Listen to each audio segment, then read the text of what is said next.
दोस्तों, क्या आपके तुलसी के पौधे की ग्रोथ बिल्कुल नहीं हो रही है, पत्तियां छोटी आ रही हैं या पत्तियां पीली होकर झड़ रही हैं या फिर बार-बार काले कीड़ों का अटैक हो रहा है? तो आज मैं कुछ ऐसे छोटे-छोटे टिप्स शेयर करूंगी और साथ में 2-3 ऐसी घरेलू चीजें बताऊंगी जिनके इस्तेमाल से आपका पौधा फिर से हरा-भरा हो जाएगा, ग्रोथ तेज होगी, लंबी चमकदार पत्तियां निकल कर आएंगी और काले कीड़ों का अटैक भी नहीं होगा। अगर काले कीड़े लगे भी होंगे तो खत्म हो जाएंगे। तो दोस्तों, वीडियो पर अंत तक बने रहें, बिना स्किप किए पूरा देखें ताकि संपूर्ण जानकारी मिल सके। और जानकारी अगर पसंद आए तो लाइक करें, शेयर करें। चैनल को अभी तक सब्सक्राइब नहीं किया है तो प्लीज चैनल को भी सब्सक्राइब करके बेल आइकन को प्रेस कर लें ताकि सारे अपडेट्स आपको मिलते रहें। नमस्कार दोस्तों, स्वागत है मेरे YouTube channel love with nature में। दोस्तों, तुलसी एक पवित्र पौधा है और तुलसी जी में बहुत सारे औषधीय गुण पाए जाते हैं। तुलसी जी से बहुत ही अच्छी मात्रा में ऑक्सीजन रिलीज होता है जो हमारे जीवन के लिए बहुत ही महत्वपूर्ण है। शायद इसीलिए तुलसी जी को जीवन दायिनी कहा गया है। जिस घर में तुलसी जी का पौधा लगा हुआ होता है उस घर में पॉजिटिव एनर्जी आती है। ऐसा माना जाता है कि बाहर से आने वाली नेगेटिव एनर्जी को तुलसी माँ अपने ऊपर ले लेती है और परिवार के सदस्यों की रक्षा करती हैं। इसीलिए दोस्तों, तुलसी जी का 1-2 पौधा तो सभी घरों में होता है, लेकिन समस्या तब आती है जब हमारी तुलसी जी का पौधा ग्रोथ नहीं करता है, पत्तियां पीली पड़ती हैं या छोटी निकल कर आती हैं, या बार-बार आप तुलसी जी का पौधा लगाते हो और तुलसी जी का पौधा मर जाता है, कीड़ों का अटैक हो जाता है। क्योंकि दोस्तों, तुलसी जी का जो पौधा होता है ये बहुत ही सेंसिटिव पौधा होता है। जरा सी भी लापरवाही हो जाती है तो तुलसी जी का पौधा खराब होने लगता है। इसलिए दोस्तों, छोटी-छोटी बातों पर ध्यान देना है कि तुलसी जी के पौधे में पानी ज़्यादा ना होने पाए और तुलसी जी का पौधा जो है इसकी मिट्टी बहुत ज़्यादा ड्राई ना होने पाए। तुलसी जी का पवित्र पौधा होने के नाते अक्सर लोग इसमें जल चढ़ाते हैं, मैं भी जल चढ़ाती हूँ। मेरे पास तुलसी के कई पौधे हैं, मैंने ज़मीन में भी लगा करके रखे हुए हैं और गमले में भी मैंने लगा करके रखे हुए हैं। और मेरे जो पौधे हैं सालों साल चलते रहते हैं। इसमें से कुछ पौधे 4-5 साल पुराने हैं तो कुछ पौधे 2 साल पुराने हैं, लेकिन मेरे सभी पौधे आप देख पा रहे हैं हरे भरे हैं और पत्तियां कितनी चमकदार हैं।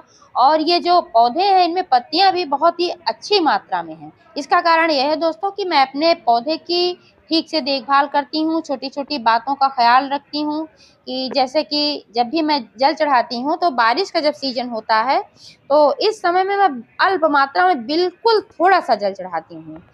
क्योंकि क्या होता है कि जब पानी की मात्रा ज़्यादा हो जाती है तो जड़ सड़न की समस्या हो जाती है, मिट्टी दलदली हो जाती है, जड़ों तक ऑक्सीजन नहीं पहुंच पाता है। और ऐसी कंडीशन में क्या होता है कि आपकी तुलसी जी के जो पत्ते होते हैं वो पीले पड़कर गिरने लगते हैं। यही कारण होता है कि जो तुलसी जी के पत्ते पीले होकर गिरते हैं। और अगर लंबे समय तक यही स्थिति बनी रहती है तो पौधा पूरी तरीके से सूख जाता है। यहीं पर दोस्तों, अगर आप पानी बहुत कम मात्रा में डालते हैं, मिट्टी ज़्यादा ड्राई रहती है, तब भी तुलसी के पत्ते भी पीले पड़ेंगे, तुलसी का पौधा मुरझाएगा और आपका पौधा खराब हो सकता है। इसलिए मिट्टी में नमी बना कर रखें, बहुत ज़्यादा गीला ना करें, दलदली ना करें मिट्टी को। जल इतनी ही मात्रा में चढ़ाएं कि मिट्टी में नमी हो। और जब भी आप जल चढ़ाएं तो 1 चुटकी हल्दी मिलाना ना भूलें, क्योंकि जो हल्दी होती है ये तुलसी जी के लिए बहुत ही फायदेमंद होती है। वैसे सभी पौधों के लिए फायदेमंद होती है क्योंकि हल्दी में antibacterial, anti fungal, anti viral गुण पाया जाता है और साथ में इसमें एंटीऑक्सीडेंट गुण पाया जाता है जो मरते हुए पौधे को फिर से जिंदा रखने की ताकत रखता है। बहुत ज़्यादा डालने की ज़रूरत नहीं है, सिर्फ 1 चुटकी हल्दी आप जल में मिलाकर डालेंगे तो मिट्टी में किसी प्रकार का बैक्टीरिया नहीं आने पाएगा, उसमें फंगस वगैरह नहीं लगने पाएगा। इससे जड़ें स्वस्थ रहती हैं और पौधा ठीक रहता है। गर्मी के सीजन में जब बहुत ज़्यादा धूप होती है, बरसात वगैरह नहीं होती है, तो उस समय में आप अपने पौधे को बहुत ज़्यादा धूप में ना रखें। ज़्यादा से ज़्यादा 2-3 घंटे की सुबह की धूप जहाँ आती हो वहीं पर रखें तो आपका पौधा अच्छा चलेगा। बहुत ज़्यादा धूप में रहने से क्या होता है कि तुलसी का पौधा मुरझाने लगता है, क्योंकि दोपहर की जो कड़ी धूप होती है इसमें अल्ट्रावायलेट किरणें होती हैं। क्योंकि सूर्य जो होता है दोपहर के समय में पृथ्वी के काफ़ी करीब होता है और ये जो अल्ट्रावायलेट किरणें निकलती हैं तो ये हमारे पेड़ पौधों को नुकसान पहुंचाती हैं। 20-25 दिनों में मिट्टी की गुड़ाई अवश्य कर लें। इससे मिट्टी भुरभुरी रहती है और जड़ों तक ऑक्सीजन पहुंच पाता है और जड़ों का विकास अच्छी तरीके से हो पाता है। गुड़ाई करने से एक फायदा ये भी होता है कि गमले में खरपतवार नहीं उगने पाते हैं। इसके बावजूद अगर गमले में खरपतवार उग जाते हैं तो इनको निकाल कर फेंक देना चाहिए, क्योंकि अगर खरपतवार इसमें पड़े रहते हैं या सूखी टहनियाँ वगैरह पड़ी रहती हैं तो जो मिट्टी का पोषक तत्व होता है वो सब इसमें भी जाता रहता है और फिर पौधे की ग्रोथ में बाधा उत्पन्न होती है। इसलिए दोस्तों तुलसी के पौधे की भी कटाई छटाई करते रहना चाहिए, बहुत ज़्यादा नहीं करने की ज़रूरत होती है। जब इसमें मंजरियाँ ज़्यादा हो जाती हैं तो इन मंजरियों को कट करके हटा देना चाहिए और सूखी टहनियाँ वगैरह हैं तो हटाते रहना चाहिए। अगर पीली पत्तियाँ नज़र आती हैं तो इनको भी हटाते रहना चाहिए, क्योंकि जब पत्तियों की एज हो जाती है तो भी पत्तियाँ पीली पड़ती हैं। जो पुरानी पत्तियाँ हो जाती हैं तो पौधा स्वस्थ रहता तब भी वो पीली पड़ती हैं, तो उनको रिमूव कर देना चाहिए। कुछ लोगों का मानना है दोस्तों कि तुलसी जी के पौधे में औजार नहीं लगाना चाहिए, बस ऐसे हाथों से ही मंजरी को हटा देना चाहिए।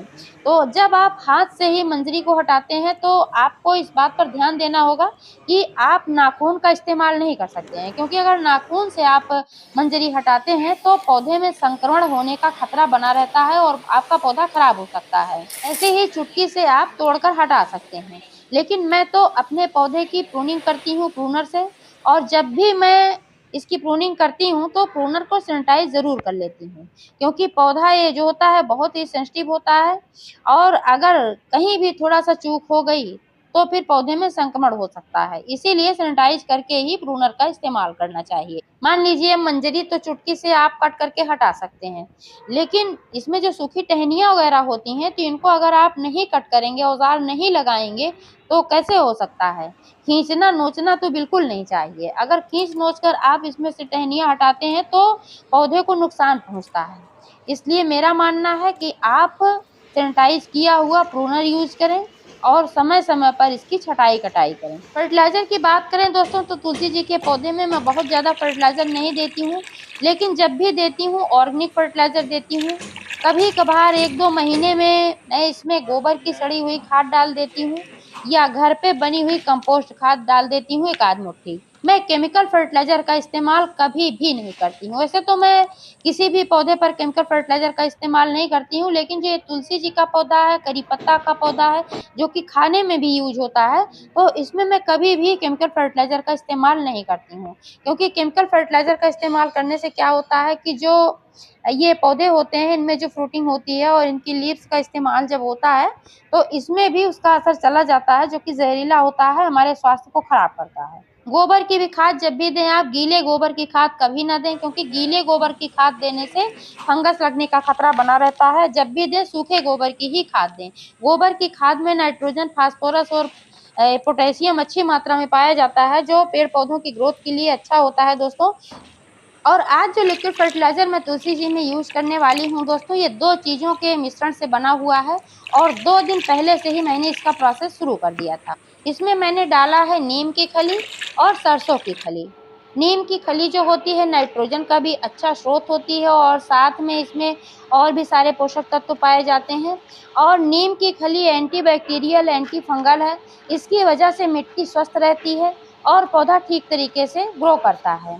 और जो सरसों की खली का इस्तेमाल मैंने किया है दोस्तों, तो सरसों में भी बहुत सारे पोषक तत्व पाए जाते हैं, जैसे कि नाइट्रोजन, मैग्नीशियम, जिंक, सल्फर, ऐसे ही बहुत सारे सूक्ष्म पोषक तत्व भी पाए जाते हैं। साथ में इसमें 10% जो तेल की मात्रा पाई जाती है वो फंगस वगैरह को दूर रखने के लिए अच्छा होता है। कभी कभार तो मैं सरसों का ही इस्तेमाल कर लेती हूँ। तो गमले जितना बड़ा होता है कंटेनर के अनुसार ही यूज करना चाहिए, क्योंकि मात्रा अगर कम ज़्यादा हो जाती है तो फिर पौधे को नुकसान पहुंच सकता है।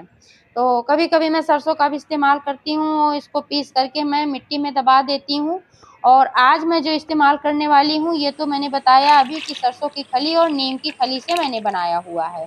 तो इसको बनाने के लिए मैंने एक कंटेनर में साफ सुथरा पानी लिया था, 1 लीटर का कंटेनर है, और इसी में मैंने ज़्यादा मात्रा में सरसों की खली और नीम की खली डाल दिया था।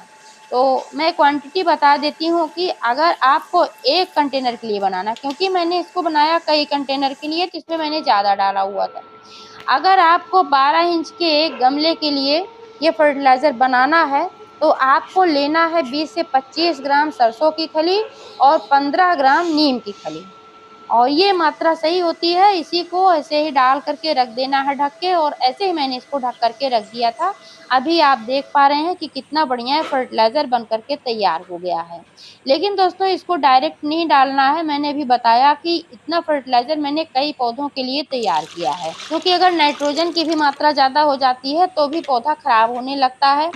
और इस सरसों की जो खली होती है और नीम की खली, इसमें नाइट्रोजन की अच्छी मात्रा पाई जाती है।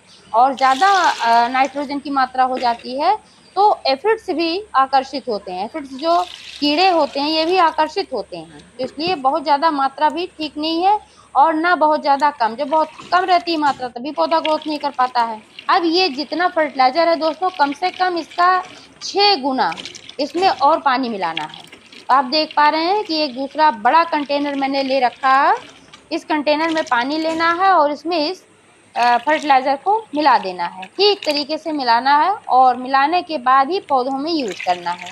एक बात विशेष रूप से ध्यान रखें कि जब भी लिक्विड फर्टिलाइजर दें या कोई सूखा खाद ही दें तो मिट्टी की गुड़ाई पहले से करके छोड़ दें और मिट्टी को सूखा रखें। जैसे कि आप देख पा रहे हैं मेरे जो ये पौधे की मिट्टी है ये पूरी तरीके से ड्राई है और भुरभुरी है और इसी में फर्टिलाइजर देना अच्छा रहता है। अगर गमले की मिट्टी भुरभुरी नहीं होगी, आप गुड़ाई नहीं करेंगे, मिट्टी जमी जमी सी होगी, तब आप फर्टिलाइजर देते हैं तो जड़ों तक ठीक तरीके से ना पहुंच पाता है, ना जड़ें एब्जॉर्ब कर पाती हैं। तो फिर आपको लगता है कि फर्टिलाइजर तो काम का ही नहीं है, इस तो डालने से कोई फायदा ही नहीं हुआ, क्योंकि फायदा होता ही नहीं था। तो अगर सही तरीके से आप सही चीज का सही मात्रा में इस्तेमाल करते हैं तो आपके पौधे को निश्चित रूप से फायदा पहुंचता है। अब दोस्तों, काले कीड़ों से तुलसी जी को कैसे बचाएं, ये भी आपको जानना जरूरी है, क्योंकि काले कीड़े जो होते हैं तुलसी जी को खराब कर देते हैं। तो जो हल्दी होती है ये तुलसी जी के काले कीड़ों को भगाने के लिए बहुत ही अच्छा काम करती है। इसके लिए आपको क्या करना है कि 1 लीटर पानी में 1 बड़ा चम्मच हल्दी पाउडर डालकर घोल लेना है और स्प्रे बोतल में भरकर पूरे पौधे पर पूरे फोर्स के साथ छिड़कना। अगर कीड़े लगे हैं तब तो आपको थोड़ा ज़्यादा टाइम तक फोर्स करके छिड़कना चाहिए और यह प्रक्रिया कम से कम 5-6 बार दोहराना पड़ेगा, जब तक कि आपके पौधे से पूरे तरीके से कीड़े भाग नहीं जाते, क्योंकि एक ही बार में ये जाते नहीं। चाहे आप केमिकल चीज़ का इस्तेमाल करते हो और चाहे ऑर्गेनिक का करते हो, 4-5 बार तो दोहराना ही पड़ता है। एक ही बार में कोई भी कीड़े नष्ट नहीं होते हैं। लेकिन दोस्तों, तुलसी जी पर केमिकल फर्टिलाइजर या केमिकल कीटनाशक का इस्तेमाल बिल्कुल नहीं करना चाहिए। मैं हमेशा हल्दी पाउडर का इस्तेमाल करती हूँ और मेरे पौधे पर कभी भी ना काले कीड़े ना कोई कीड़े अटैक कर पाते हैं, आते ही नहीं हैं। दूर भगाने की तो ज़रूरत ही नहीं पड़ती है। इसी तरीके से अगर आप भी अपने पौधे की देखभाल करेंगे तो आपका भी पौधा सालों साल चलता रहेगा। तो जानकारी कैसी लगी कमेंट करके अवश्य बताइएगा। पूरा वीडियो देखने के लिए बहुत बहुत धन्यवाद।